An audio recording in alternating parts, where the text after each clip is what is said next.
All right.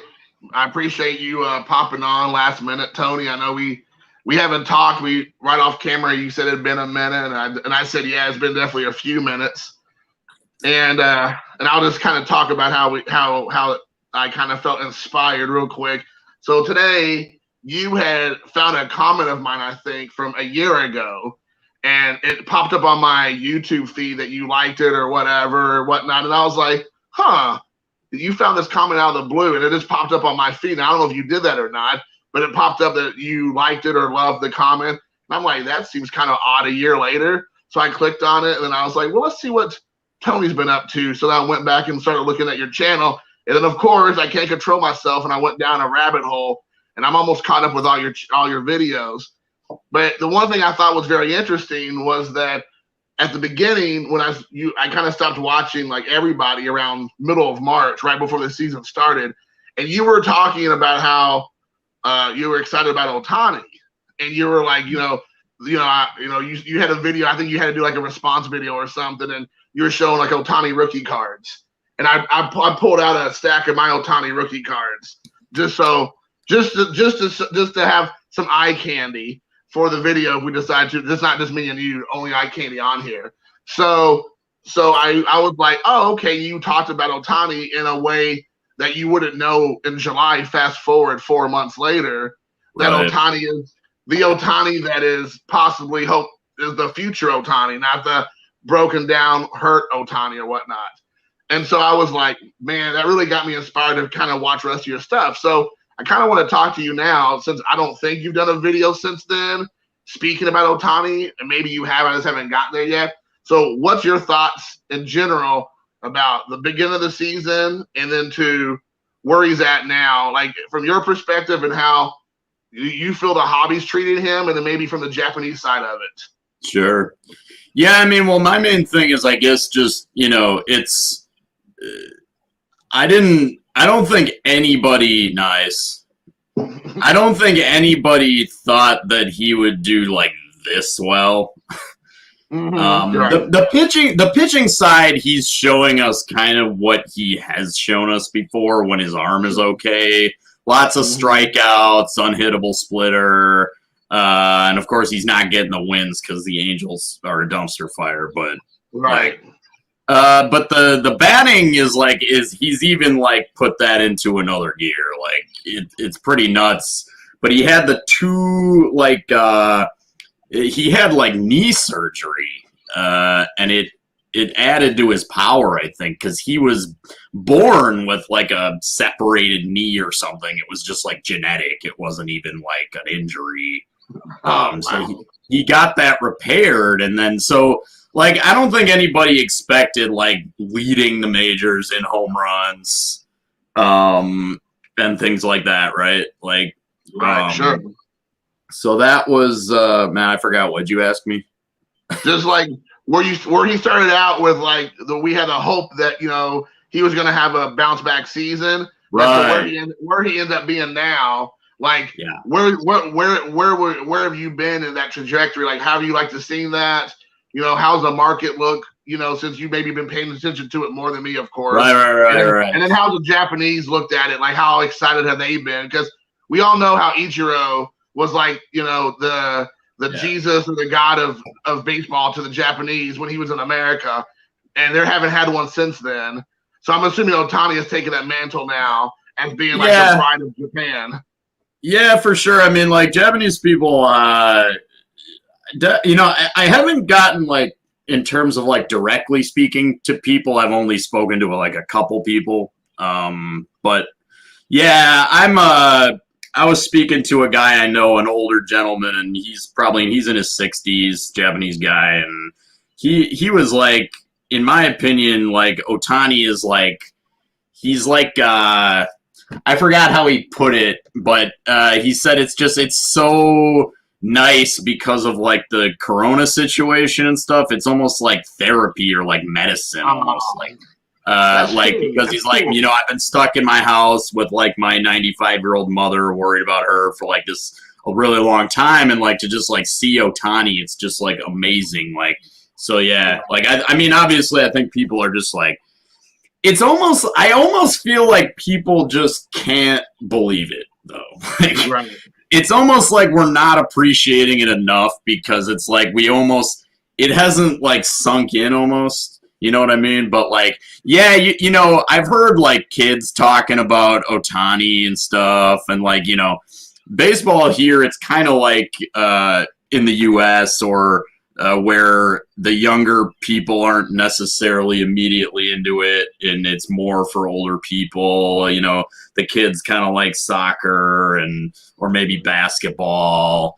But yeah, you know, you got kids like talking about Ohtani too, so. It really is. Go ahead. I'm sorry. Yeah, like I think so. You asked about like the market for Ohtani. Yeah, that.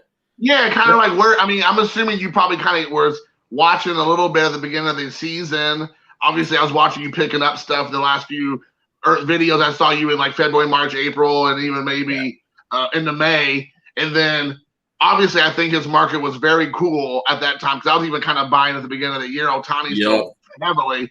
It was pretty cool, if not almost non-existent in some areas, unless you're talking about some really specific cars, like some of the higher end stuff or rare things. But most of his rookie cards were like nothing. A lot of his like insert cards were like nothing, you know. Yeah. And then I'm assuming at this point it's been a lot more desirable, maybe is the best of the word. So yeah, have you seen anything like that on your end, or have you not really paid attention? I mean, like I don't like obsessively pay attention to prices or anything, but I have. I mean, it's hard to ignore because like the one thing that I noticed that was huge was with Ohtani cards. There's this thing where collectors and whoever else, flipper, investor, whatever, they prefer his batting cards. So like they prefer Ohtani batting. So the pitching. Okay, it looks like Japanese. To tell you the truth, NY Yanks fan 7, Japanese written in Romaji just like makes my eyes hurt, so I can't even. If you just like wrote that out in like kana and kanji, I'd be able to read it, but let's see. Yeah, that's pretty good. Dewa Utsuki no Shoto no Toru Tame ni dare ga koko o Niki komu hitsuyo ga arimasu ka? Can you like? I'm serious. It's a weird thing where I can't even like. Can you write that in like actual Japanese? Yeah, I'm not. I was having a hard time. ショットを取るために、ショットを取るために、what is ショット？OK。OK。ウイスキーのショットを取るために、誰がここをねじ込む必要がありますか？ All right. So I'm trying to find. Thank you for writing it in real Japanese. And NY Yanks fan, do you are you Japanese? Do you know Japanese? That's pretty. He's not. I don't think he's Japanese, but maybe he is. I've known this guy for years. If he's Japanese, man, that's hilarious. Because this whole time I thought he was just you never see him on camera, so it's very easily he could be Japanese American or whatever. Because you know, it's funny. I didn't even think about that because him and I've been pretty good. I think it makes sense. Okay. I was gonna say, wow, he's done a good job of kind of keeping that pretty vague over all these years of me talking to him and getting to know him a little bit better on his channel. So that's pretty cool. So let me ask you this then with Ohtani. So obviously Ohtani at the All-Star game didn't live up to expectations. I guess it's fair to say. You know, he was bounced out of the first round of the home run derby. He did a good job pitching. He had one inning of good pitching. No one got a hit off of him. You know, and then he had I think 2 pretty nice solid hits, but they were right to people or whatnot. So he didn't really get an opportunity to get a base hit or whatnot. So how was that read in Japan? Were people still pretty pumped about it? Because that was kind of like on national stage, like breakout, because Angels is a very minor market that's not going to be seen in most of America. So how was that looked at? Oh yeah, I mean it was pretty much people were there was coverage of his performances in the Derby and the All-Star Game, and yeah, people were of course excited. For me personally, I was kind of glad that he got out the first. I mean he did go toe to toe with Juan Soto for like a couple rounds, and it was pretty exciting. But my perspective was like I was kind of happy that he got out the first round. Like I didn't want him to get like I don't know. It's like I don't like I'm sitting there watching the Derby the whole time. I'm just like, please don't get like an oblique injury or like Sure. So I was just like, okay, I'm good. I'm glad that he it's cool that he joined, and I mean his swing is very effortless.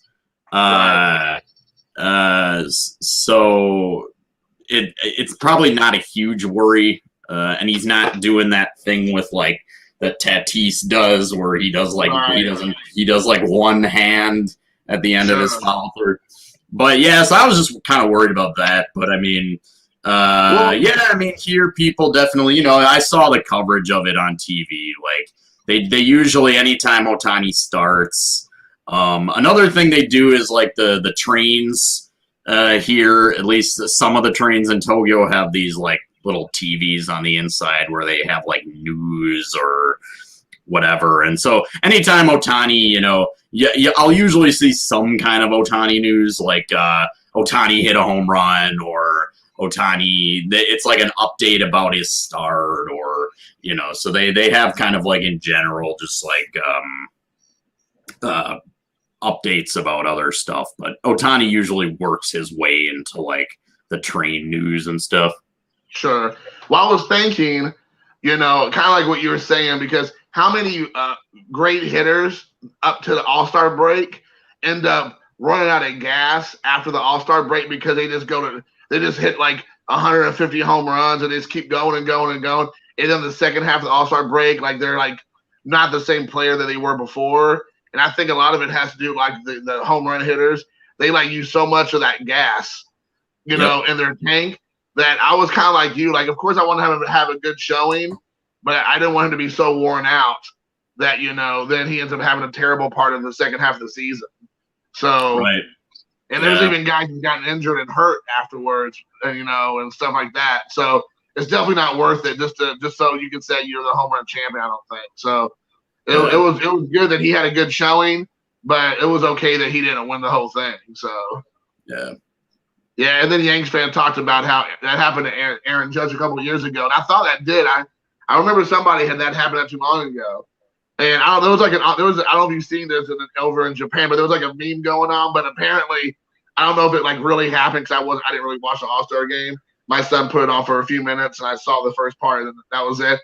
But a commentator said Ken Griffey Jr. was there during the All-Star game or the home run derby, and somebody goes, "Man, that's the sweetest left-handed swing I've ever seen."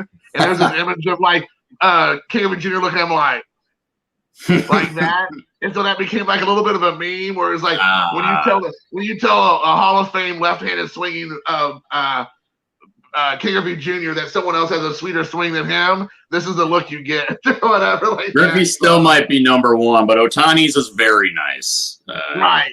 I like there's a long way to go before you even have that conversation. As far as like, so we're one good season is not going to cement much in the baseball world.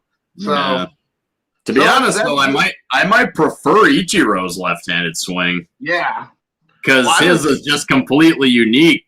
The way that he was like pretty much already running. No, I feel like that will never be duplicated again. No. You'll never see anything like this, like that. Yeah, it's so unique. It's such a unique, approach to hitting that I just don't see how you could have duplicate that. It doesn't seem possible, for sure.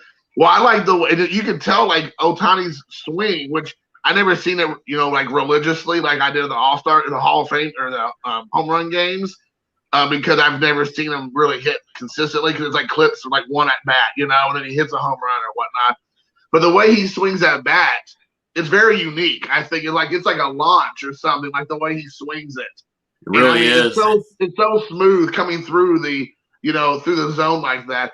And yeah, and like he does it, and it looks like it's the same swing every time. Like it just, and I was just like, wow, that is impressive. And I think, that's one reason why he hit so many home runs, but also it's not really conducive to a home run competition because he's not really trying to swing for power.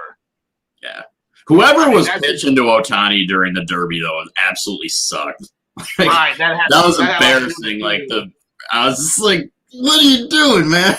What is this guy? I know. And he wanted to practice, too. He wanted to practice. Like, dude, no, you can't practice. This is the thing now. And then he kept trying to practice anyways. He threw 1 or 2 before, and they're like, what are you doing, man? Yeah. Ohtani, he doesn't hit the frozen ropes. It's just everything is a moonshot. And that's he just towers them. It's like any ball Ohtani hits just goes to Narnia. Yeah.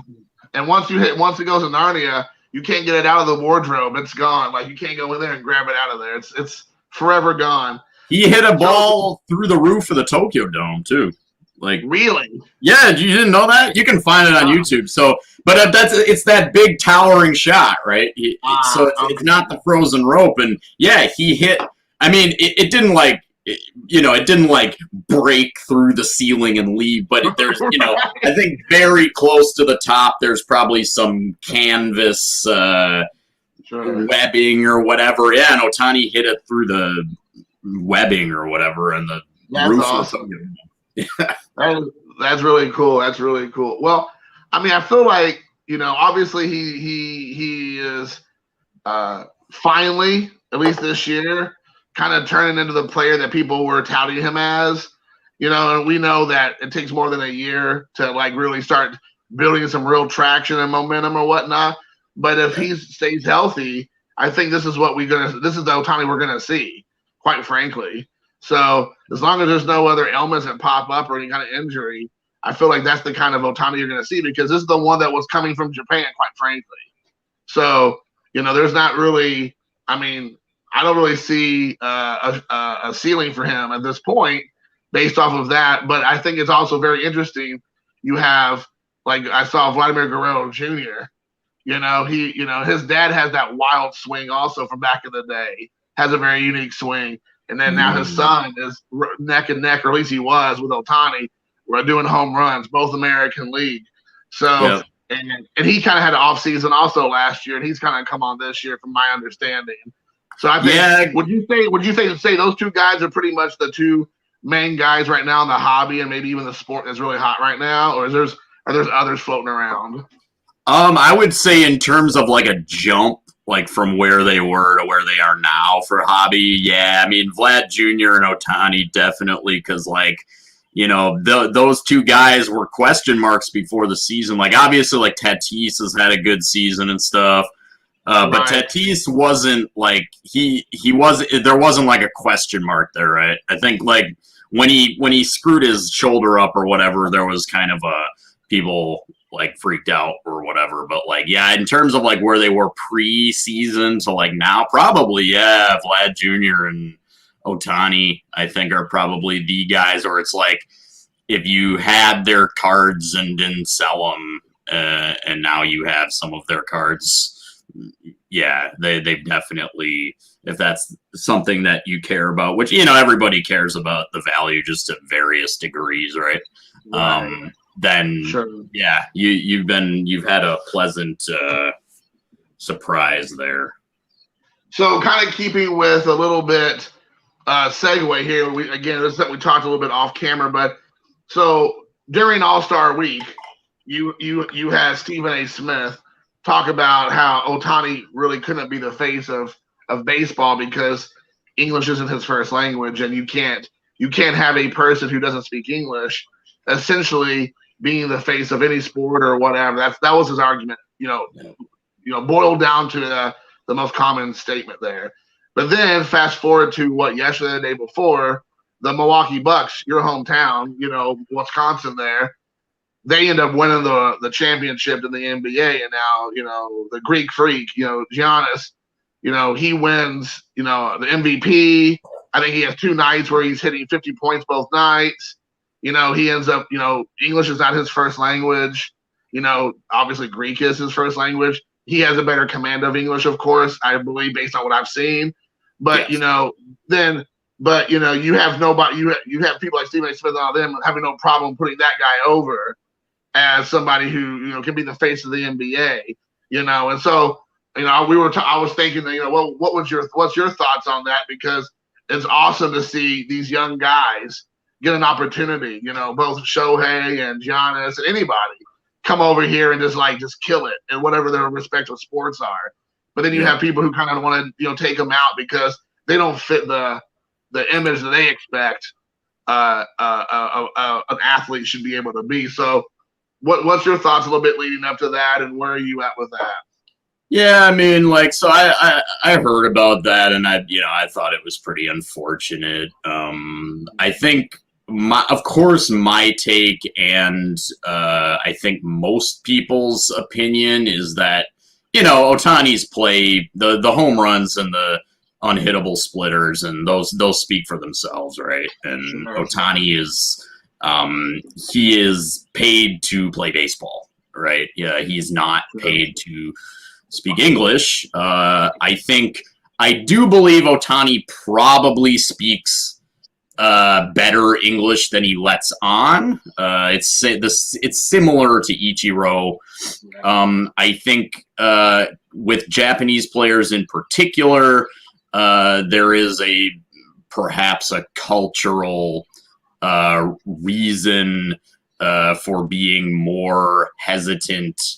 I think like the guys, the culture of, for example, when the Latin American players and things like that, the Caribbean players in MLB speak English freely during interviews and stuff, and they make a lot of mistakes and stuff, but they don't care. It's just kind of a cultural difference, I think, where they might be. Whereas I think for like a Japanese person, there's just a little bit more of a hesitancy, and I don't want to say shame, but in being more reserved about if they were to make a mistake or something like that. So as an aside, I do think Ohtani probably speaks better English in a casual, private situation than he lets on. Right. But at the end of the day, it really, it doesn't matter. He's paid to play baseball, not. But and this is something that I kind of wanted to bring, because in this whole thing, I didn't really see it discussed a lot. Where, in my opinion, even if Ohtani were to speak English in public without his interpreter more freely, I don't think it would make much of a difference. And the reason is because Ohtani is not, he's kind of like the Japanese Mike Trout. Like he doesn't give you a lot. He says the right thing. In a sense, he's kind of boring, right? Like he's kind of like Trout. He doesn't, he's not out there. I'm trying to think of like a very, he's not, he's more, well, this is a football reference. He's more Marshawn Lynch than Richard Sherman, right? Like he's kind of taciturn. He just, but he's kind of the aw shucks type, right? Like he'll say the right thing. He doesn't really. So even in Japanese, I will say, as somebody who reads Japanese media, listens to Japanese media, things like that, in Japanese language media, and hearing Ohtani give interviews in his native language and things like that, you ain't missing much. Like so it's not like Ohtani. If Ohtani were to speak English, everything would change, and he would, you're not, because there are even, Japanese commentary about what an enigma this guy is. Like he just, he says the right thing. He doesn't put himself out there. He just plays baseball and pretty much lets that do the talking. So this idea that him not speaking English is this detriment, or, well, I mean, even if he did, at most he's going to be Mike Trout. like speaking Right. English. He's just gonna be aw shucks and not really say a lot or say much of anything that's super interesting, or they'll just be, oh yeah, today I wish I could have pitched 7 innings instead of 6 or what, it's just whatever, right? That's just his person. There's nothing wrong with it. It's just his personality, right? So, he's not a super like outspoken guy or an opinionated guy, so I think like it really doesn't matter much. So that from that perspective, Japanese people aren't getting much more than we're getting hearing him speak freely in his native language. So, And I think that, like you said, you make a good point, but like in general, baseball has always been a more reserved sport, and the players have been more reserved, and we're starting to see a little bit of a turn, I think, in that. I think we're starting to see a turning of that with the younger crop of players that are a lot more excitable and a lot more, I don't know, I want to say in your face, but a lot more, they're more excitable. They're just a lot more like showing emotion, either on the field or at the plate or whatever. And I think that's great. I love that about the way it might end up being, because I think it makes, like you said, even in Japan, like young kids aren't maybe as interested in baseball as they would basketball, whatever. And it's the same thing in America with basketball and football is way more popular than baseball with kids. But, I think that, Ohtani, just like in general, and I think, but like you said, Ohtani, but just like with Japanese in general, they just tend to be more reserved, regardless if it's an America thing or a Japanese thing. On top of that, what you were saying, you made a really good point where the Latin American players, they're a lot more outgoing in general. That's just their culture. Yeah. And they're not so concerned about making mistakes. Whereas in Japan, it's way more worried about being embarrassed because they say something wrong instead of just being able to laugh it off or not worry about it. It's just, and no one's going to change that. There's nothing wrong there's nothing to change. It's just, that's the way it is. Well, and it's also like I remember one of the talking heads, they were talking about it might have been Stephen A. and he was like, the European players, Luca or blah blah blah, their native language is in English and they speak it and stuff. Well, I mean, it's like one thing is like the English and Japanese are just completely different. Like they're not even close. I mean, as you know, like Japanese has kind of a lot of like sort of silly English loan words, but fundamentally it's completely different, right? So if you took Spanish and English, they're in many ways very similar, right? Like there's so many, in terms of like vocabulary cognates, right? Okay, English, information, Spanish, información, right? Like, so it's really like, and Japanese is just completely different. So if you say like, well, these guys, the Latin American players who can speak English better than well, it's easier for a native Spanish speaker to learn English than a native Japanese speaker to learn English for sure, right? So that's another thing where you can't really make the comparison between like a European player, maybe and a Japanese person. So that's another element to it where you really can't make that comparison, I don't think.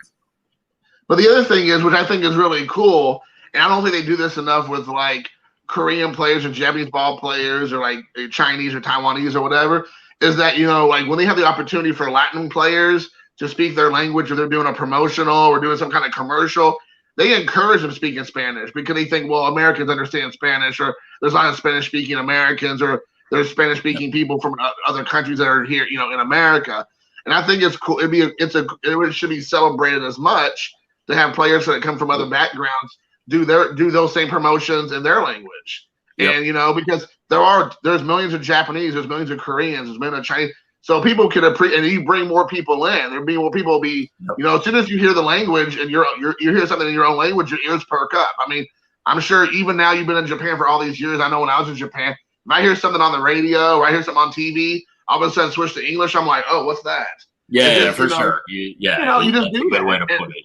Right. It just perks you up a bit. And if you're trying to if it's an international sport, which we all know it is, then you would think you would encourage that more than try to almost, vilify it, to be like, oh, well, you can't do this because you can't be the face of the, baseball because you don't speak English fluently. It's like, when has that ever been a crutch for anybody else who's been from another country? That's just, it should never be a thing. Like you said, let their profession be their language, why they're here. And then if they have the personality and they have the want to do it, to get in front of the microphone or get in front of the TV or whatever, and to be able to speak or whatever, that should be that. Obviously, that's great. But to say, well, just because you don't speak English and you have to have an interpreter, that's kind of, I feel like such a backwards approach, And you would think that would be, at this point in time in 2021, would be almost unheard of. But we still have it floating around, For sure. So Chris makes a good question. I don't know if you see this. And I mean, I know where I stand on this. He says Ohtani or Ichiro. And I feel like, for me personally, Ohtani has a long way to go before he can even be in the same, stratosphere with Ichiro. Like, he can't even hold his shoes at this point, or his cleats. I mean, maybe another decade down the road, we can have that conversation. If he's at this caliber 10 years straight where he's pitching and hitting, then yeah, that might be a different scenario. Plus, he came over here younger than Ichiro. So he has a lot more time, if he stays healthy, to really, make a name for himself. He is the age now that at which Ichiro came over, right? He's 27, and I think Ichiro was a 27-year-old rookie. So yeah, I mean, I feel the same way. Obviously, I mean, they're different. So it's, Ichiro and Ohtani, of course, are very different players. Pretty much everything about them is different. Their game is different. Their physiques are different. Pretty much everything about them is different. But yeah, I mean, you can't. Ichiro has not been dethroned by any stretch. And yeah, I mean, I do think that. We'll never know about, for example, guys like Sadaharu or Shigeo Nagashima, or those guys. I think they could have played in Major League Baseball. So, but we don't know how what their numbers would have been. I think clearly if he had played his entire career in the major leagues, he wouldn't have had 800 something home runs, but he probably would have been 500 home run club. So some of those guys, at this point, if you want to talk about Japanese players, sort of like the overall pecking order, maybe, Ichiro, probably Nagashima, then Ohtani, maybe. If you're talking like the greatest Japanese players of all time. No, you can't forget Godzilla. Godzilla has to be. And Godzilla's definitely in the top, right. Probably top 5, maybe. Yeah, I would say so. Gotta love Godzilla. I would say before Ohtani gets to Ichiro, he has to eclipse Godzilla first, and then we can talk about Ichiro. Yeah, and he's on his way, because I think Matsui has the Japanese home run record in terms of like total home runs hit by a Japanese player. Mm-hmm. I think Ohtani should, if he keeps on this trajectory, I think he's going to blow past that one. But I think, what is it, 200 something maybe that Matsui has. Chris goes back Kaz Matsui, but not Kaz Matsui. I remember Kaz Matsui when he played for the Astros, and that was back when the Astros were in the NL Central, and they were the Lastros, or the Disastros. Yeah, Disastros. Most instead of the asterisk Stros. No doubt. But yeah, I honestly, I think the same thing. I think, at the end of the day, Ohtani has nothing but obviously, a bright future if he stays healthy. I think, that's the biggest thing for any player, obviously, is staying healthy, and then, be able to pat on those statistics and those records possibly or whatnot. Yep. But like I said, I feel like somebody like Ohtani, and it goes back to, kind of want to circle back to what you said earlier, was that it kind of caught people off surprise at how well Ohtani did. And I think a lot of people still kind of shell-shocked that he's so popular right now, and his cards are so hot. And I feel like there might be, I agree, I think that's probably like maybe reason A, but I think reason B might be people are not confident that he's going to stay at that level. Like he's gonna go back to the previous 2 years and this is going to be like a one-off, flash in the pan thing. And then we're talking in 2022 about how he's on the DL again or whatever they're calling it now, IL or whatnot. But he's got hurt again. So I feel like there needs to be some foundation built that he can build off of. Sure. So what do you think about this? Because I don't know anything about anything right now, and not that I had much knowledge prior, but somebody made an argument on some reporter or like talking head on ESPN or somewhere. I had saw a clip that Trout's been injured again, and he has a history of injury, as we all know. Like, he gets hurt frequently. Does this hurt his status as being the best baseball player of all time? That he cannot continue to stay healthy? He misses swaths of seasons. He obviously doesn't have a World Series. They haven't even smelled the World Series or even playoff games. Like, before this season, people are like, he's better than Mickey Mantle, or he's our generation of Mickey Mantle, and all this kind of stuff.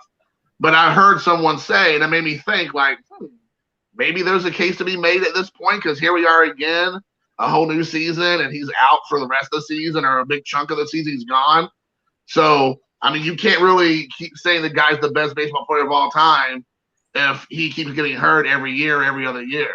So what's your thoughts on this? Or maybe I'm just ignorant and I misread it. Yeah, I mean, I think the view is that Trout has the potential to be the greatest of all time, which I've actually never quite agreed with. I think for Trout, even if Trout had stayed healthy, even if Trout had not been sort of out of commission for large swaths of time, I mean, for Trout to reach like Mays and Aaron levels, I mean that's such a high thing to Ruth, Mays, Aaron territory. It's really it would be an uphill battle, I think, even for Trout. Trout's big thing is like he's just maddeningly consistent. Like the greatness of Trout is like he never in terms of like the sort of regular stats, batting average, home runs, he'll never lead baseball in home runs. He'll never win a batting title. It's just like, so year by year, he doesn't have like a number that just makes you go, wow. Like Trout hit 60 home runs. Like Trout's never going to hit 60 home runs. He's never going to win a batting title. But when you do 35 home runs and a 300 batting average like every year, and you do it consistently, that's Trout's bread and butter. So I think that's what makes him great. However, it needs to be said that the amount of time he's just lost at this point it kind of sucks. Like, I think when Trout's career is all said and done and he's an inner circle Hall of Famer, he'll probably, he'll reach the 500 home runs and things like that. And he'll be one of the greatest of all time. But I think with Trout, mostly due to these large periods off. So last year, the COVID season, it was only 60 games, and he was healthy for all of it, but it was only 60 games. He's probably coming back early August now, but he still missed 2 months of this season. So I think with Trout, what's going to be said, there is always going to be a little bit of what if with Trout, like a little bit of what if. I do think, the story with Trout is always he's consistently blowing past these Hall of Famers in terms of like WAR. And pretty much Trout's next target is Joe DiMaggio. So if he came back, he could come back, and he was on a 10 WAR pace before he got injured. So if he came back second half, got, so let's say he gets 4 WAR or something, he's going to pass Joe DiMaggio. And that's going to be a huge story. Like Trout surpasses Joe DiMaggio in career WAR, right? And then Trout is going to be right back in the spotlight with those headlines. So yeah, no doubt Trout's going to be one of the greatest of all time. I think he's kind of like Mickey Mantle without the unfortunate off the field struggles that Mickey Mantle had that kind of truncated his career.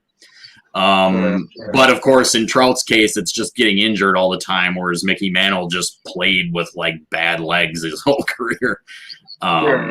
So yeah, I mean, he'll be one of the best. I've never thought that Trout was really in the running for greatest of all time. I know some people kind of think that or did think that, but you know, I think I think Trout will be a top 10 player all time when he's done. But well, the one thing I noticed, like someone was saying, I can't remember what channel I saw or someone had said it or whatnot, but you know, the big thing I noticed, people were saying that his, you know, rookie cards are starting to drop, and before they were like crazy, ridiculous, like, you know, obscene, let's say, and now they're starting to drop down to, I mean, not really realistic numbers, but I guess but drop down to earth more, and I feel like, you know, if you told that to people a year ago, they would look at you like, oh, well, you're just dumb. Like, you know, it's never going to go down. Like, I heard that from people. It's never going down. If you don't get it now, well, then you're on the outside looking in because it's never going down. Yeah. And here we are 8 months later, 6 months later, and down it goes. Now, is it something I'm going to be able to afford? Well, no. But I feel like it has went down because, again, like you said, you know, people might start realizing, is that really the case with him? And maybe not. You know, maybe it's not as high on the mountain as we initially said. So Chris has a question here, and I'll defer to you because I haven't lived in Japan for so long. But he was wondering what's it like for an American player or foreign players to play in Japan.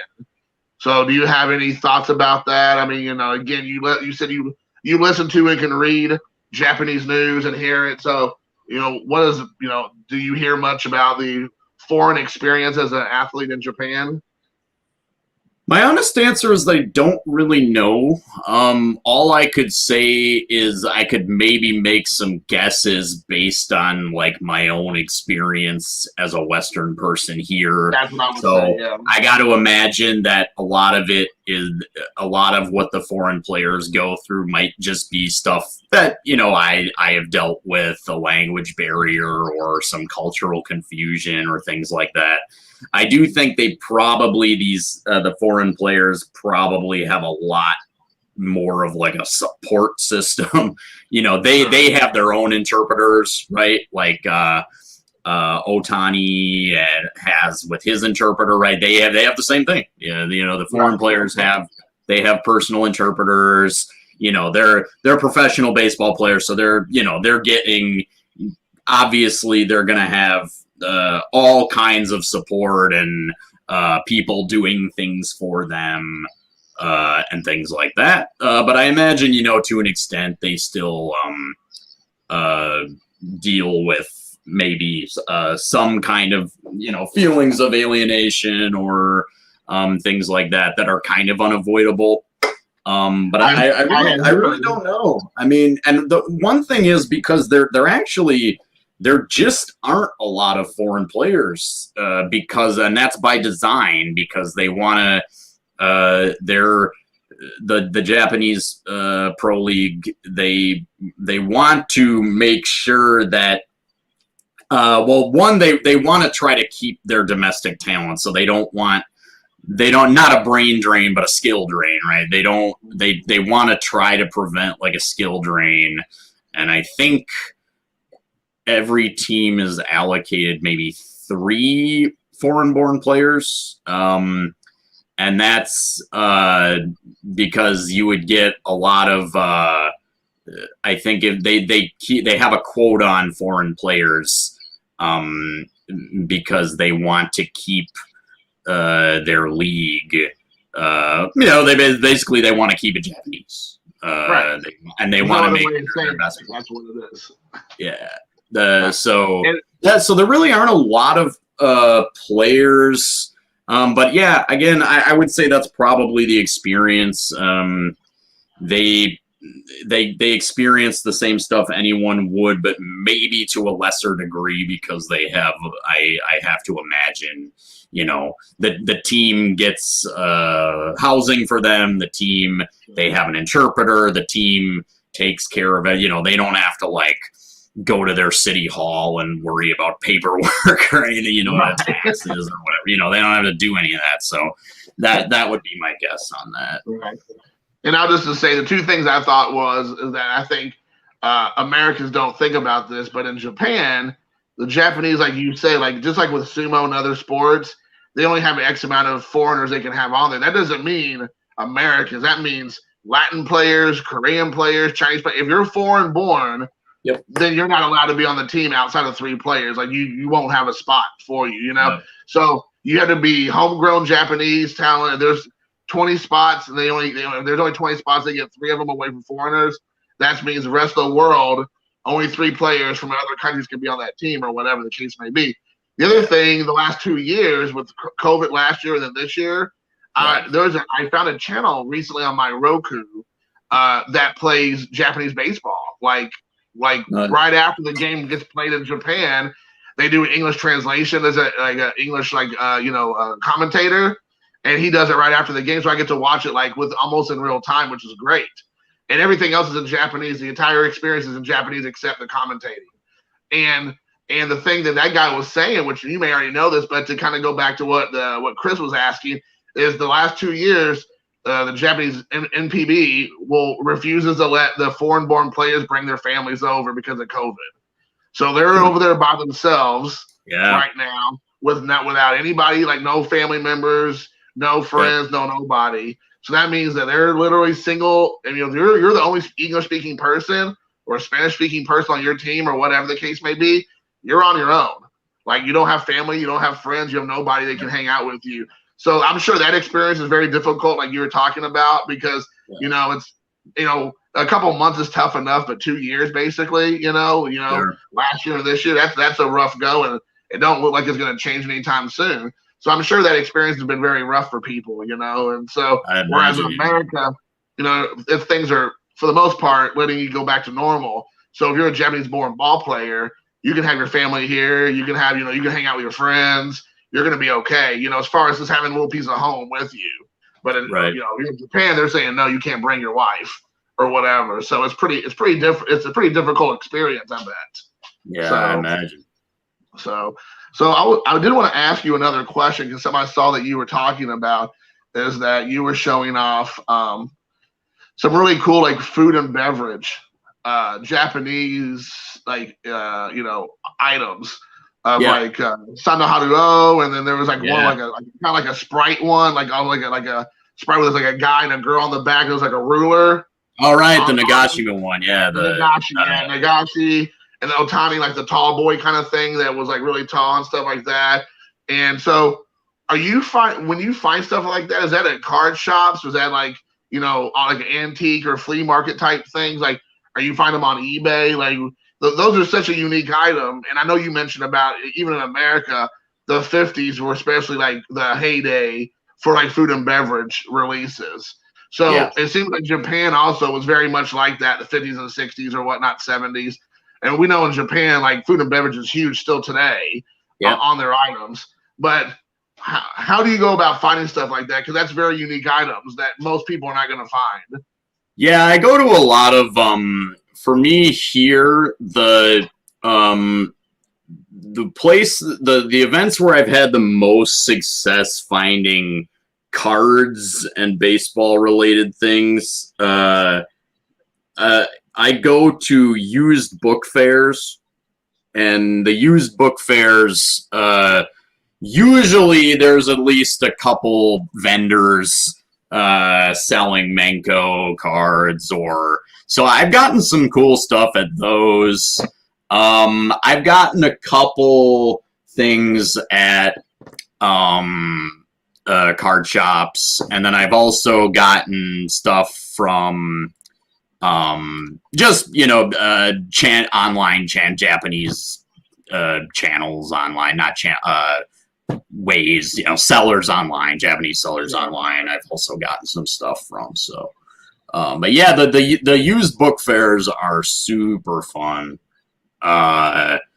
because you can usually find some there's usually going to be one or two vendors that have cards. So to piggyback that a little bit, so again, what I've heard, not from personal experiences, the market is starting to cool off some. I don't know if that's true or not, but in America, apparently, I've heard of a few channels talking about the market starting to cool off from the previous, rocket level, speed that's taken off and starting to cool off.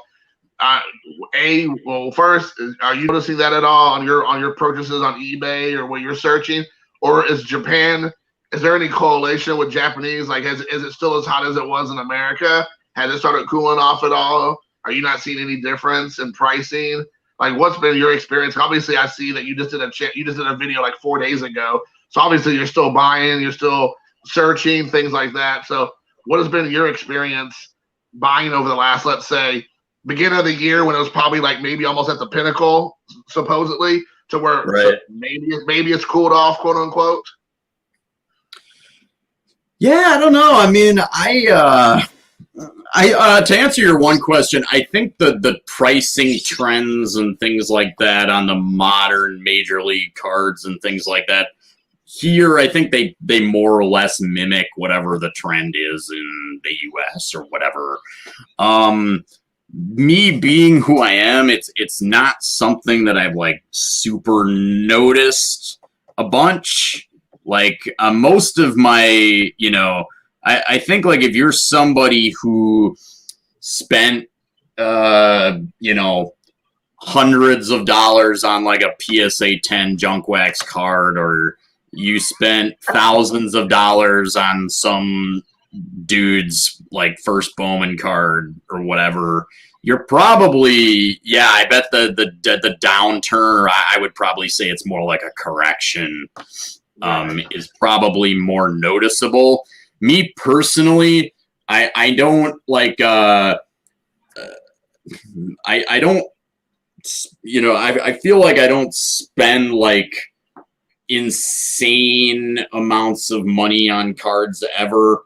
All of my cards that I have now that are like worth more than like, which is not many, maybe a couple few, if any cards that I have that are worth more than 3 digits, like there's no way I would be able to have them if I bought them now, right? Like, so it's one of those things where I don't spend like hundreds and hundreds of or thousands of dollars on one card. So I think the downturn is affecting people just kind of in a different world in the hobby. I'm kind of disconnected from it because I don't check prices religiously, or and I don't, I don't spend tons of money for example, like Juan Soto, when he was like struggling, quote unquote, earlier this year. So maybe you don't know about that, but Juan Soto was struggling for him, right. Not hitting a lot of home runs, but he was still playing okay. Sure. And now he's mashing again, basically. But there was like, if you just checked sort of the buzz online or the forums, or you've got these guys who just like, they like obsess over like every Juan Soto at bat, and it's like, okay, he got a double, like yes. Like I don't know, that's just, so you've got these guys that they spend thousands of dollars on these players because it's like the speculation game or whatever. That's just, I'm not in it because I'm a collector. So I've never really in terms of like if I just bought an actual card, I don't think I've ever really bought an actual card that I just massively regretted buying in terms of like a single card. Obviously, there are times when I regret having bought product or something and then ripped it, and I'm like, I shouldn't have done that. Right.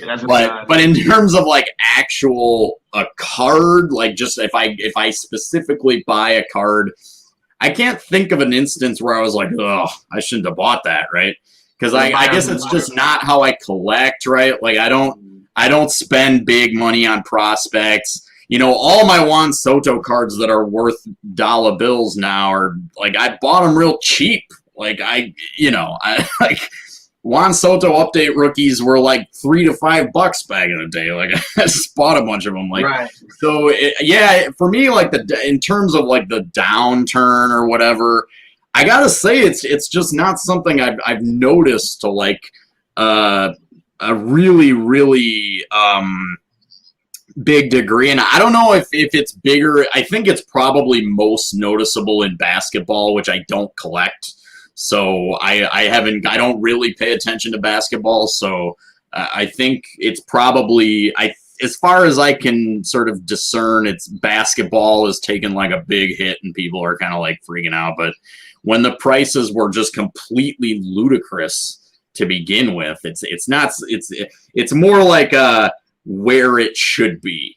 Like I feel like if a downturn, if we're gonna like argue semantics, right? Like a downturn is like maybe it's lower than it should be, whereas like what it is right now is like it's gone down to like where it should be, maybe, or more so like where it should be. But I honestly don't think we're there yet, because if you ask me, like, you know, it's still the prices of like product and stuff are still, they're not quite as bonkers cuckoo for Cocoa Puffs as they were like during the height of the pandemic, but they're still pretty ridiculous, particularly football, right? Like football compared to baseball, I'm just like, oh, can't really open any new football product because it's just ridiculously priced. So well, you did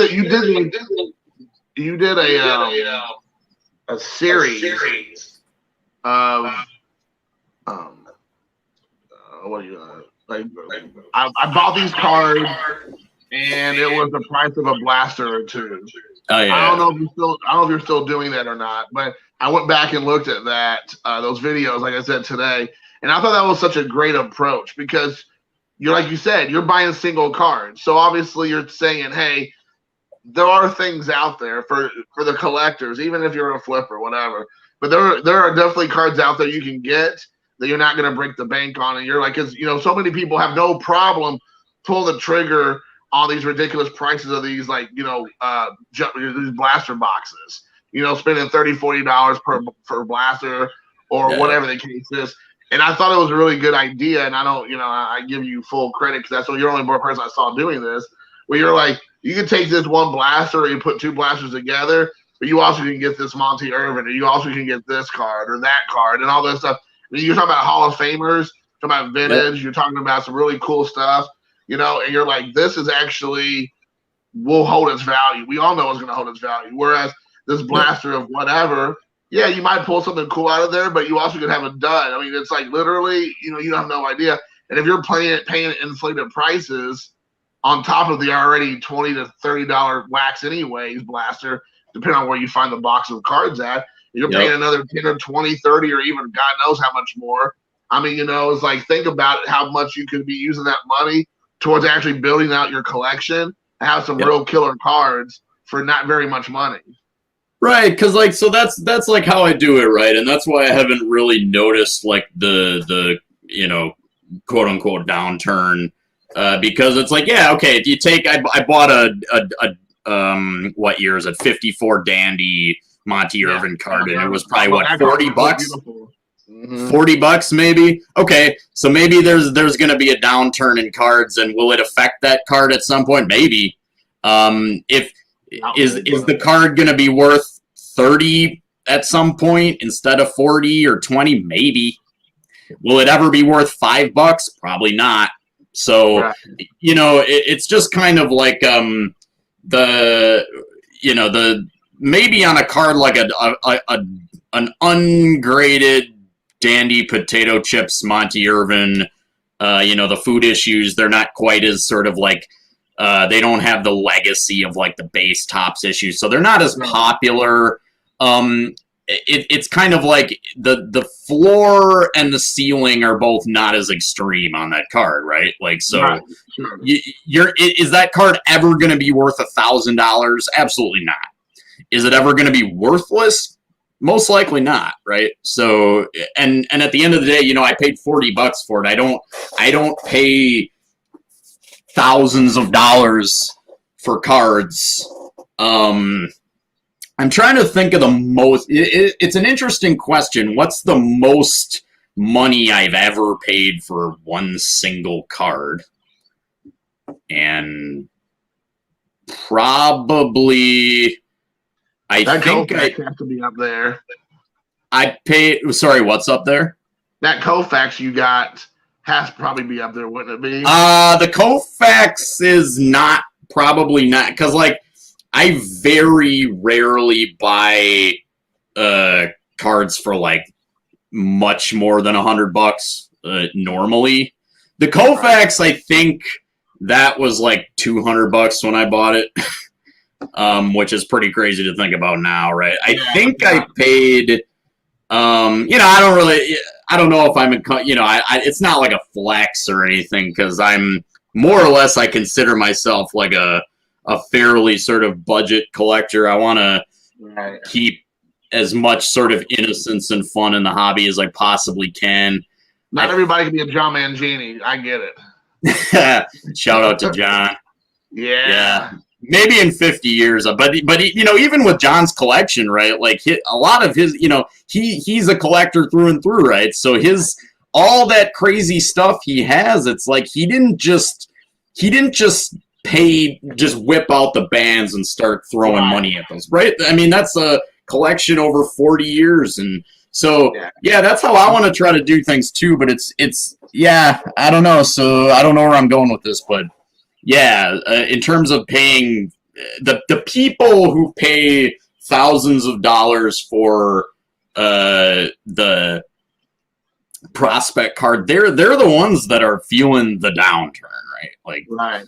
I think that's what it boils down to. So Chris mentioned this, and maybe you saw this question. He didn't really question, but he just threw a statement out there. He said he's thinking about selling his Trout rookie cards now because he's worried about the crash might be even more deep. He said they're ungraded, but he only paid a quarter each. And I'm like, well, you paid a quarter, you really have no place but going up. So, right. But I also know that you also mentioned, if he comes back in August and starts, just smashing it, and he ends up, taking off and ends the year on an exclamation point, and not a dot, to be continued. To next season, but he puts a big exclamation point, then maybe you don't want to sell right now. Maybe you want to wait to see how the season turns out for him. I mean, what's your thoughts about that? Because that's a little bit about prospecting, I guess. But do you ever, if you're the kind of person who were inclined to sell certain cards, where do you feel like it's the best opportunity? Do you want to take it where you think the market's going to start heading down towards a certain person and try to jump ship then? Or do you want to ride the wave out and see what kind of it might look like in a month or two and then kind of roll the dice? Like, I guess it's about how much of a gambler do you want to be, I guess is the thought. I guess I'll just say, I rarely sell. But when I do, so I sold some of my extra Soto rookies, update rookies, but I have multiples of those, and I sold a prospect card, a shiny Bowman one, and that was a good sell because the guy I don't think is gonna, but I guess all I'll say is like if you're gonna sell, like just do it with no regrets and be happy that you made the money, right? So it's so easy. You have to appreciate that you made a tidy profit off of something. So if you have and I don't know specifically what Trout rookies, but if you bought them for a quarter and you could sell them for, several $100s or, just be happy with that. And even if Trout comes back and starts mashing again and it's like, oh, I should have, if you're selling, you can't have that mindset, right? You have to, if you kind of have that mindset, it's a dangerous mindset because I think when you wanting begets more wanting. So if that's your mindset, it'll never be enough, right? Right. Sure. Oh, I sold this for 500, but I should have sold it for 600. But then if you sold it for 600, you would have been agonizing over the fact that you didn't sell it for 700, right? So you gotta just, if you're gonna sell it, just sell it and be happy with what you got and have no regrets. And I guess that's easier said than done. And I'm not somebody who sells a whole lot, so I might not be the best person to ask, but that would just be my mindset about it. Well, I mean, I know Dave Blue Jacket 66, he's talking about that because he is, he does sell. He also buys a heck of a lot too, and he buys the high end stuff. But he sells a lot of high end stuff. And he's mentioned that before on his channel, and I really respect that. He's like, listen, if you had X amount of dollars in it and you sold it for Y and you made a profit, what are you complaining about? Yep. Like, and he's like, yeah, you can do the what if game until the cows come home. But if you made a profit off this card or whatever you're doing, then you have to just move on or else don't sell it. And I think, I'm sure you know his channel, but I like his matter of fact approach. Like, don't come on here and don't on social media or to your friend or whatever and whine and complain. It's like if you spend it, like you said, $100 and you made $8. I mean, that's a win. Like, what are you talking about? Absolutely. Just because it went to 1,000 the next 2 months, you still made $700 off that card. It could easily have lost 400, and then you would have made a $300 profit or whatever. So be happy that you get out when you did, and if you don't, like you said, if you don't like it, then don't sell it. Yeah, tomorrow never knows, right? And so our friend Chris here. So I was going to use the money to buy the cert autos I need for the set. So absolutely. So if you feel like there's something else you want to do, like the only thing you don't want to do with card profit, in my opinion, would be like putting it into more card gambling. Right. So if you're making a completely lateral move where you're like, I'm going to put this card profit into this other guy that I think might make money, and then I'll sell this guy. And, but for example, this reason, so I want to get these autos or whatever, then that's like an actual thing. You want to fund something that maybe you like or want more than the Trouts for your own collection or whatever. I watch Dave's videos when I can. They're quite good, right? And I've heard him talk about it too, where you don't like, if you make profit, then he said he would personally not like he would put it into his for his kids or whatever, right? So you take this, and that makes it, I think if you put card profit into something like that, even if you do kind of get burned and you're like you can feel a little regret, but if you put it into something worthwhile too, I think the regret or feelings you feel like that will be less, right? Because you can say, well, at least A, I made a profit, B, it went to something good. So, hey, I really got nothing to complain about, right? There's no reason for me to feel vexed about, Right. So I think it sounds to me like if you're our friend Chris here, hey, it sounds like you're leaning towards selling the Trouts. So, I mean, like I can't say because I'm not you, right, man? But like, it sounds like maybe you're leaning that direction, and maybe just go for it if you're leaning that way, right? Right, because at the end of the day, I mean, for me personally, is that you may not have the kind of income where you can just throw money towards doing that and still hold on to the Trouts if you feel like you're trying to look for a way to make some money, right? Because you're not going to probably sell if you already have money just sitting in your bank account, or you just have money that you're willing to blow on stuff like that. So, I mean, and if it's going to help you get to a goal that you're trying to reach, I think that makes total sense. Like I had a card, and I don't even know how I received it. It's something that it's no big deal, like in the big scheme of things.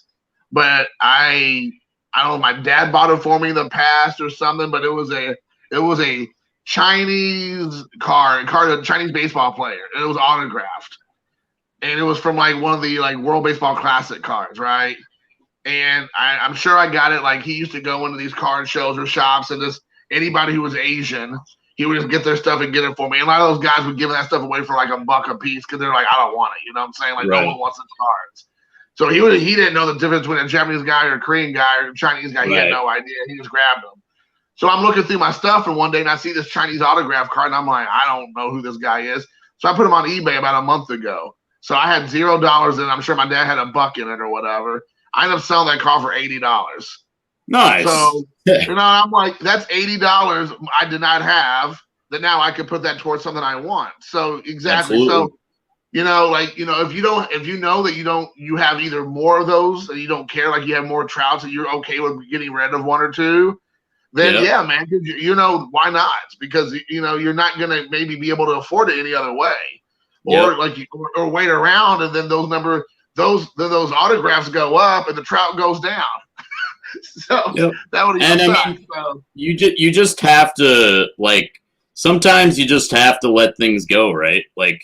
I don't let go of cards because that's just how I am. I enjoy all the cards that I buy, and I don't want to get rid of them, right? But if you're one of the if you're even thinking about it, maybe you should seriously consider it, right? I mean, at the end of the day, you can't take any of this stuff with you, right? You can't take it to the other side, man. So you gotta be you gotta be very willing to not be attached to things. It's very Buddhist, right? I don't know, living in Japan here, right? Attachment is, desire is the root cause of suffering, right? So yeah, you can't be too attached to much of anything, right? Well, I was going to ask you with the way things are right now in Japan, and with your buying and looking in for stuff, are you in the way the market is? And I like the way you did some of your videos about trying to find ways to spend the money that you would buy on a blaster, like we talked about a few moments ago. But do you see kind of heading towards the end of the season? Is there a certain way you want to kind of collect, or anybody in particular you're looking at, or how are you going to try to be, imaginative, or like try to think outside the box for the rest of the year? Because again, I'll just speak for myself. Like my son, all of a sudden, out of the blue, because he has a bunch of friends that are really getting into collecting baseball cards in particular. I'm sure it's just like a hot moment, and I told him, I'm like, well, whatever. And like if we go to a card like a Meijer or a Walmart or a Target, and they happen to have a box, if you want to spend your money on it, I'll take you to go get it. So we go, and there's still you can't find them anywhere. You can't find a box. They're still behind, and then here in Indiana, you got to apparently they're not even releasing them onto the floor ever. It's only on Saturday mornings at 6 a.m. You can come in the store at 6 a.m. and go to the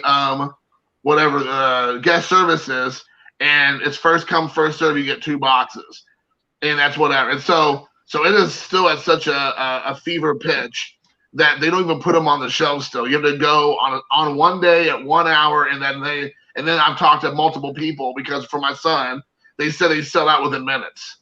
Yeah. So for you, what do you see moving forward for yourself? I mean, maybe you've already discussed this on your channel. Like you said, maybe it doesn't affect you all that much, but kind of where are you at with moving forward with the way things are? Yeah, so of course, like the retail situation is not something I can really speak to, because here, the retail products, we get very few retail products here. I've been pleased to find some retail football here on occasion, and it's nice because I can, the price of the hobby boxes is ridiculous, obviously. So, Sure. But for the most part, the hobby shops here, they don't have retail; they just have hobby stuff because they're hobby shops, right? So that I've gotten the sense that in some places the retail situation's getting slightly better than it used to be. But it's probably, I don't know I don't have my hand on the sort of the pulse of the retail situation right now. But in terms of me, I guess, I basically how I do it is like I buy if I rip, I buy individual hobby packs of stuff because that's how I can buy it, right? So I rarely buy a hobby box. Like I don't think it's worth it most of the time, right? Like it's very expensive, and I'm not some people are way into ripping and stuff, and I like ripping. I think it's like the sort of the core of the hobby, like from the very beginning. So I like to do it, but so I buy hobby packs and then pretty much just like individual cards. So yeah, in terms of like going forward, I guess like I can always find hobby here. Like, so for me, if I wanted to rip something, the determining factor is simply price. I can always find it. It's just Pokemon cards. I don't know because I do not collect Pokemon, but I did when I was a kid. But yeah, I went to a hobby shop here, and one that sells more game cards, Magic, Pokemon, and stuff. And one time I went there, there was like a giant line, and like people were going up with tickets or whatever. So I think it's something what Chris Graffs was talking about, something like a lottery, or you had to get in line. So yeah, I think probably you're right about that. I'm not like I don't really much know. All I know about Pokemon for the most part is like what I collected and like I played the game as a kid, and collected the original set, like the like OG set that's like expensive now, nice. And the original Pokemon cards like that. But much beyond that, I mean, I see these Pokemon cards now, and I'm just like, this is like I have no idea what this is, right? So, but yeah, I think you're right about that. But yeah, like in terms of me, I guess like I don't know, going forward, yeah, I guess we'll see. Buy hobby packs. If you're talking about like players or I don't remember the question exactly. I was going to ask you because I know obviously you're a Brewers fan, and I know that Keston Hiura and Yelich haven't had a great season. And so are you still up on them, trying to pick them up if you can? Are you looking for other players, maybe some other Brewers that might have kind of had a breakout season this year? I know I saw that you showed an autograph of a Corbin Burns or something. Yeah. I've got a Woodruff and a Burns. And those were just kind of like, those were pleasant surprises because, like, I got those when those guys were, like, nobody, right? Right. And then, so, yeah, I mean, I think any, like, for sure, in terms of, like, players that are affordable that I would collect, like, yeah, Brewers like Josh Hader. And also, yeah, I mean, I'm still into Yelich. I like Yelich because he's a Brewer, and he's having an okay season. He's just not the player he was before. He's kind of like, he's gone back to being like Miami Marlins Christian Yelich. Like, he's pretty good, but doesn't hit home runs. And so, yeah, I'm big on Yelich. Hiura is really disappointing. Like, I don't know what's going on with that guy. I mean, if I found a Hiura card for like, $1 or something, I might pick it up. Obviously, I'm not going to like spend more than $1 on Keston Hiura, but I would spend more than $1 on Christian Yelich. I think I would, as of right now, I might spend $10 on Christian Yelich, but I don't know. Like, there's these levels that I won't go over. So I don't know if anybody's ever asked you this question. Maybe people don't realize this, and I'm assuming this is the case because when I lived there, it was. So how much, like, baseball or football, whatever that you're trying to buy on eBay that you miss out on because they don't ship to foreign countries? How much do you think you actually miss out on? Like, what would be the percentage that you're looking at the list and you're like, dude, I need this card. I want this card. It's the right price. It's the right player. No, people are sleeping on this guy. I'm going to pull the trigger. You scroll down and it says no international shipping or whatever. How many times does that happen to you? All the time, man. It's the bane of my existence. Sometimes if I'm really like thirsty for that card, I'll be like, hey man, I'll slide into the seller's DMs and be like, hey, would you, and super politely, like, I'd be like, is there any possible way you could offer an international shipping option, blah, blah, blah. Right. And they just say, I usually just get like a no. A lot of times they're just rude about it too. Like, I'll be really friendly and nice. I'll be like, I appreciate it. Thanks for your time, blah, blah, blah. And like, the response will just be no. Like, who are these people? It's like, you don't have to be a dick about it. Right. I was like, what? You can simply be like, yeah, man, I'm sorry, I can't do it. I don't. It takes all of a second and a half to type, sorry, I don't. Thanks for your interest. Right. Like, I don't know. So, yeah, no, to answer the question, absolutely all the time. Obviously, most sellers just do not ship abroad because, I mean, part of me gets it. It's an extra mild headache, maybe, and when 95% of your buyers are going to be within the U.S., I kind of get it. But I think Canadians have it worse than me because, like, Canadians, it's like you're close. Imagine if you're like a Canadian, you live in Toronto, and some dude in like Michigan's like, I don't want to ship international. Sorry. Like, right. So it's like it doesn't go. You're so close, but you still got to fill out a customs form or like whatever, right? So I don't know. I think like I always think of it from my perspective. Like, right, dude, just why are you scared to fill out a customs form? Like, it's not that big of a deal. Like, just do it, right? But, I get, like, if they're like, well, I can probably sell this to someone in the U.S. anyway, so, to tell you the truth, there have been times when the seller had like a make an offer button, and I was like, but he didn't ship internationally. And I messaged him, and I was like, hey, man, if you give me a reasonable international shipping rate and you ship to me, I'll pay your buy it now price. I won't even make an offer.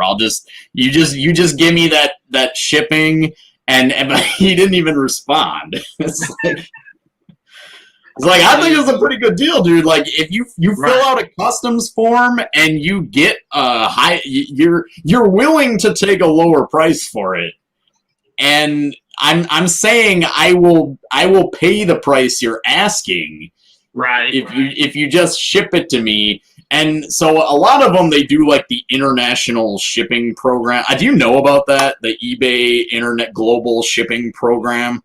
Sometimes I have no. Basically, what it is it's a giant scam for eBay and some company to make money. So what they do is, basically, they allow, it's like a easy international shipping for eBay sellers. And what they do is the seller sends the package domestically to their distribution center, their international center. And then the international center sends it to you in your country. So what it means is you pay double for shipping, and they also...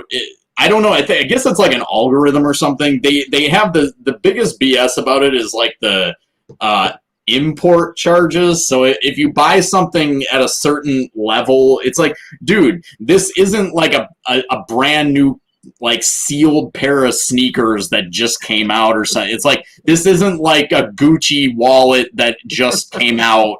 Or whatever. It's like it's a used baseball card. Like, no, I'm not paying import charges on like. So it's a complete scam, this global shipping program on eBay.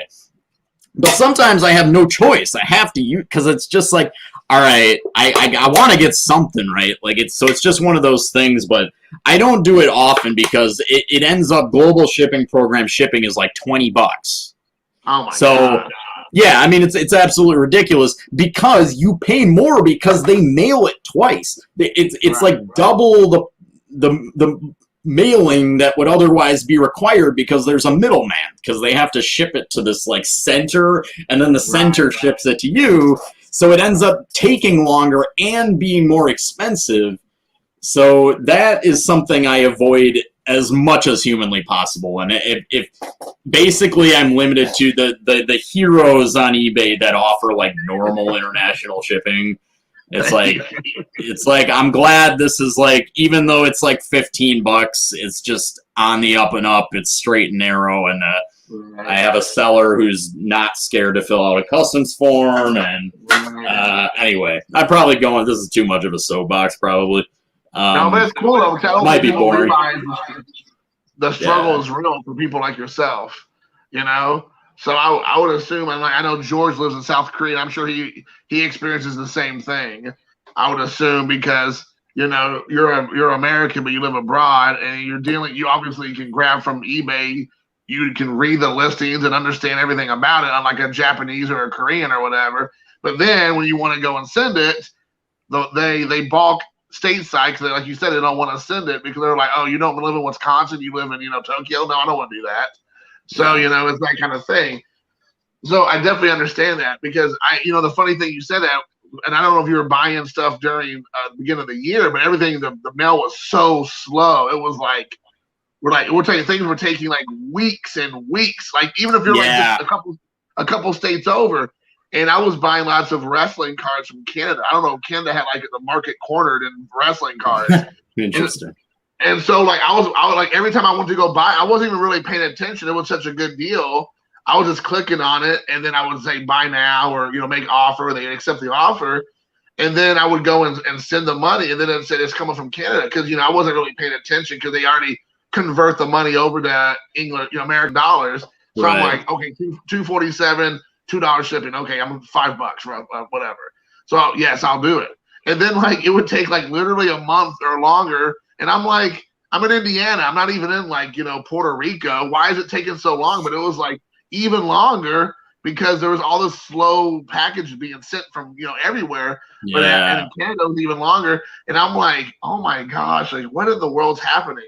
So, it was just a nightmare. So I'm glad that it was. I experienced it once. One time it took freaking forever for me to get something to the point that I just forgot about it. It was kind of cool. Like I was just like, oh yeah, I totally forgot about this. What is that? Right. Yeah, but yeah, eBay sellers, man. If there's just eBay sellers make my eye twitch, man. So do you have any eBay hacks for people like yourself that you realize that makes your experience a little bit more manageable? Like, do you ever, like, when you're talking to a person who's willing to ship to you to Japan, do you go through their listings and look at other stuff and maybe try to make it really worth both your all's time? I mean, what would you do? Yeah, so eBay hacks, like, definitely one thing I do. If you're living abroad, like, one thing that I noticed that's a good, so you can, on the eBay homepage or whatever, at the top, like it says like ship to, and then there's like a little flag. And what I do, even though I'm in Japan, I don't put ship to Japan. I put ship to United States. And I noticed that, I don't know if it's just a weird bug with eBay or something that they got to work out, but like there are a lot of sellers that show up. If you put ship to United States, you get obviously a lot more listings, but some of those sellers actually do ship internationally. So I always have the little flag to US, ship to US, and then I just look through the listings, and sometimes like you just get more listings anyway. Like if I put ship to Japan, then I get far fewer results than ship to United States. But a lot of the sellers ship. You'll find sellers that even though it's like a listing that you wouldn't have seen otherwise if you put ship to Japan, but they still ship to Japan. So I don't know why that is, but that's my pro tip. So if you're abroad, if you're in another country, put ship to US, not the country you're in. And then you might have more options. Yeah. From. That's good to know. That is good to know. But that's awesome. Well, hey man, it's been an hour and a half. I know it's daytime in Japan. It's probably like afternoon, probably about what, noon, 1 o'clock at there. 11:45. Yeah, it's getting there. Right, 11:45. So I want to respect that's getting close to lunchtime and all that. But I really appreciate you hopping on here, Tony. I know it was impromptu. Hope you had a good time, but it was good catching up. For sure, man. Yeah, we'll have to do it again maybe maybe in a couple of weeks or something. Just get back on and shoot the breeze. But you have a good day. You take care. Have a good weekend. You too. All right, man. Take care, brother. See ya. Yep. Anytime. See ya. All right, bye.